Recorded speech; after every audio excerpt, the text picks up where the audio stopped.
It's been termed as the best solution to an education system focused solely on exams.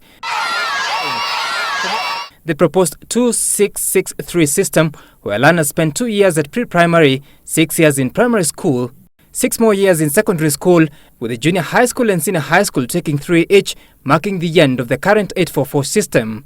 This is a system intended to focus less on final exams and emphasize on continuous assessment of both academic abilities as well as practical competencies.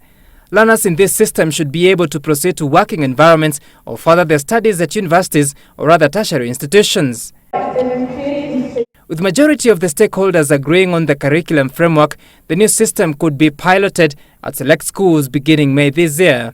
So we'll be selecting about 470 pilot schools throughout the country. Yes. And then the rollout will then depend on how this pilot comes out.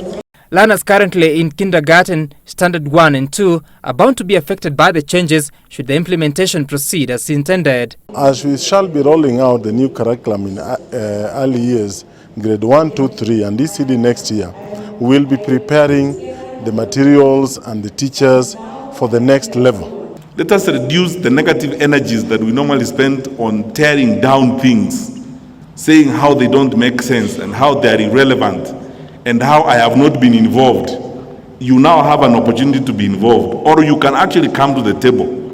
But not all stakeholders are convinced. The Kenyan National Union of Teachers feels the curriculum reform process has been rushed without the prerequisite steps. Secretary General Wilson Sossion says the content material is not ready, syllabi is yet to be drafted, while teachers have not been trained on the rollout. He wants the plan pushed to 2019. And we are cautioning this.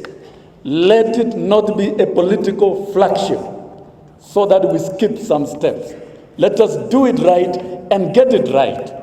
But the Teacher Service Commission is confident there is enough time to align the teaching profession with the changes. Everything is also not being implemented at once, isn't it? It is gradual. If we are starting here and we have already some trained teachers, then as we go on, then gradually all the teachers will be trained.